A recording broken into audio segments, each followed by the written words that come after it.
Welcome to Discover Indie Film. I'm Jeff Howard, and I've got filmmaker Danny Pineros with me. Hey, Danny.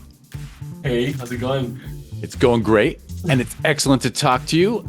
Your introduction is as follows. You wrote, directed, and co-produced the film Don't Watch This. It was an official selection at Sherman Film Festival last year in December 2025. Such a good film. People should listen to the podcast before this one in the Discover Indie Film podcast feed to hear my interview with you, where we talk all about you and your career and growing up in Columbia and ending up going to a program in New York and then film school in Florida, and then you end up here in the LA area. Great, and it all led to me meeting you because Don't Watch This, the film I mentioned that you wrote and directed and co-produced, but Don't Watch This played at Sherman Oaks Film Festival in December 2025, and it won you the Filmmakers Award for Outstanding Originality for Short Film Horror and Outstanding Screenplay for Short Film Horror. So congratulations, sir. Excellent work. Thank you. And a link to Don't Watch This on YouTube will be in the show notes. By the way, I should mention this because this is the soapbox I will die on, which is that people should definitely use a smart TV with the YouTube app and Don't Watch This on a big screen.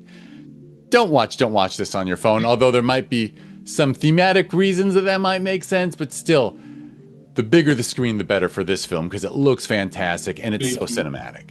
I agree. Thank you. Yeah.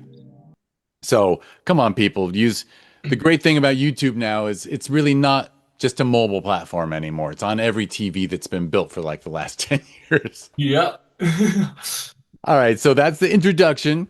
And now, listen to the podcast before this one to get to know Danny better, because in this one, we're going to get to know you better in this podcast because this is a 4 questions podcast, which means you're going to answer, name 3 films you love, name an underrated film, name an overrated film, and finally name a lesser known film that people should seek out.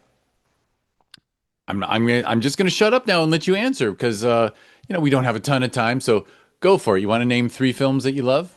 Yeah.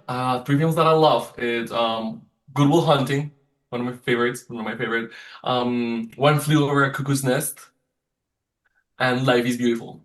I think those 3 films Oh, such are a good. incredible. By the way, I mean, nothing against Good Will Hunting, but the next 2, some of the greatest films ever Oh, made. I agree. They changed my life. Yeah. Yeah, yeah. Incredible. Life is Beautiful is one of the greatest films ever made, and One Flew Over the Cuckoo's Nest. You might be the first person to mention this on the podcast, and Oh, wow. we're like somewhere around 350, 360 guests at this point, and that film is just Oh, amazing. I think it's ahead of its time. I watched it today and it doesn't feel outdated at all. It's an incredible film. Absolutely, Yeah. absolutely. Excellent choices. All right, well, and look, I know so many people. By the way, I think your generation, like Good Will Hunting, really locked in Yeah. because I've heard a lot of people mention it, and Oh, I love it too. it's a special film for a lot of It people. is. Yeah, it inspired me so much too. That's why I love it. It's just, Yeah, I think it's a perfect script. excellent. Yeah, perfect. All right. Well, question number 2 is a film that you feel is underrated. Um, I think it's underrated. This is gonna be interesting, but I would say Northman. Wait, which one? Darkman? Northman. Oh, Northman. I don't know if I've seen it. Yeah, it's I forget.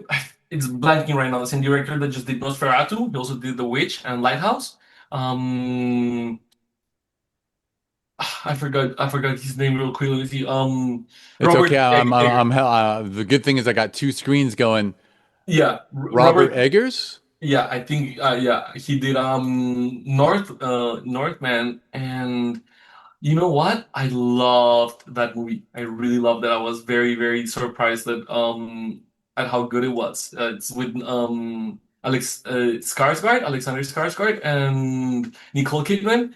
But yeah, that movie I actually rewatched it recently and I was like, wow, really, really love this movie. But it's interesting because I know online not everybody loves it. So I think it's underrated because of that. Excellent, excellent. And what is it? Is it action adventure? It looks I'm It's looking at it on IMDb and it looks pretty badass. it's a similar. trope to similar story to Lion King. You know, the king that left and then came back to reclaim his throne. But it's with Vikings, and I Yeah. think this director has such a mood, a vibe, a vision that makes it so unique that it really, really captivated me. Fantastic, fantastic. And I gotta admit, Alexander Skarsgård Oh, is oh, he's yeah. never bad. He's always No, great. he's amazing. Yeah. Yeah, I, looks fantastic. All right, well, question number three is a little bit of fun. You're such a nice guy. I might give you my preamble, but it's saying it's naming a film that you feel is overrated, and I'll just say that like it's not saying the film was bad. yeah. Sometimes, heck, sometimes the overrated is film. I think this is a great film, but you know, it won the filmmaker best picture, and their everything else they did is better. So like, Oh my God, yeah. I probably will get a lot of heat for this, but I stand by my choice. But I think Oppenheimer would be the one I choose. I feel they did a fantastic job with the marketing, and I really wanted to see it. But once I was in there, I was like, I feel it's a little bit overrated. Even after that, winning Best Picture, I'm like, okay. I mean, I admire the craft behind it. It's done incredibly impeccable, tastefully. Like Nolan is a master of his craft, but the film by itself, I think it was just I was expecting way more, I guess. And it's a great movie, don't get me wrong, but we're talking about it being overrated. I do think that's a little bit overrated. fair enough. Yeah, it's a great movie, but yeah, heck. Fair enough. Fair enough. Yeah. I got to admit that I loved it, but my teenager sitting next to me in the theater fell asleep. Oh yeah. And, Yeah, yeah, doesn't surprise and me. when I knew the bomb was going to go off, I nudged her and woke her up because I'm like, I don't want you to miss this. But Yeah, yeah, yeah. Yeah, that's, that was the moment. yeah, and I think it was James Cameron that in an interview talked about that moment, and he was talking about how he wishes they showed it, and he would have done more to it, and yeah, I agree. I think they should have shown more. Fair enough. Fair enough. All right. Well, the last question is a lesser known film that people should seek out. I would say Wild Tales, an Argentinian film. Wild Tales. It's honestly a fantastic film. It's combination of I think 8 short films. The theme around them is vengeance, and every single short film out of those 8, I think it's 8 or 6, I can't remember, but every single short film is incredible. I still use them as reference for my own art.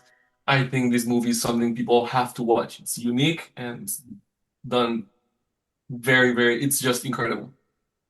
I love an anthology like that. I love a feature film that's really an anthology of shorts. So Yeah, and yeah, I see Wild Tales was even nominated for the Oscar.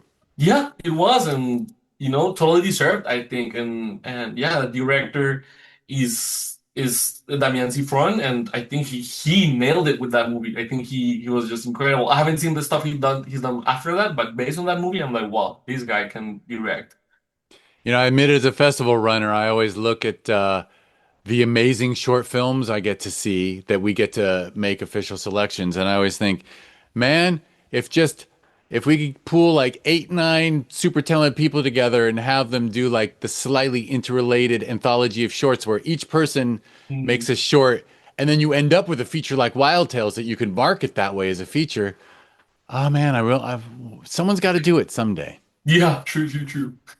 Maybe you and Well, your friends. I don't know if you've seen that movie, but you should watch it. It's incredible. Wild Tale.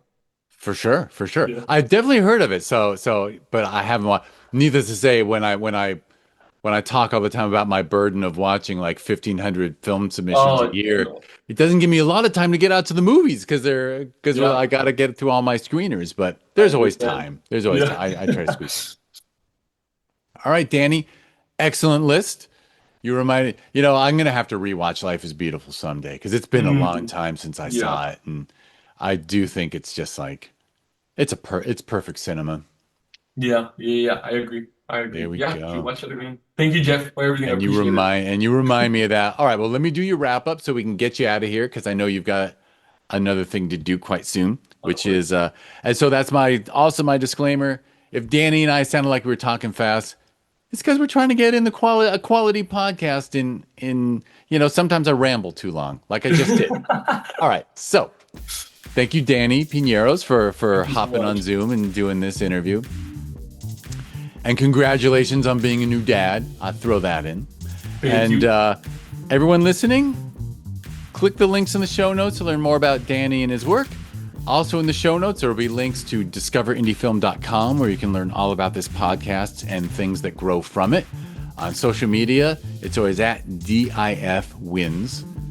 And if you go to discoverindiefilm.org instead of .com, if you go to discoverindiefilm.org, that is the nonprofit that runs Sherman Oaks Film Festival every winter and Film Invasion Los Angeles every summer. We're very proud that both festivals are ranked in the top 100 best reviewed list worldwide out of 14,000. A fact I forgot to mention at the end of Danny's interview. But and I'll add that those two festivals are both in their 11th year. And this year we had the first year of Film Invasion Lima down in Peru, an amazing team of alumni who live in Peru. We just had one of those conversations that led to another festival. So I'm really delighted to say that there's a third festival in the mix, that is Film Invasion Lima down in Peru. And it went excellent the first year, and we're doing it again in 2027. So check that out, everybody. All right, Danny, thank you so much. Thank you, Jeff. I appreciate the time. Appreciate the question. Congrats on the great work. Congrats on all the things going well in your life. And congrats. Thank you. I appreciate it, Jeff. All right. And thank you, everyone, for listening. Bye.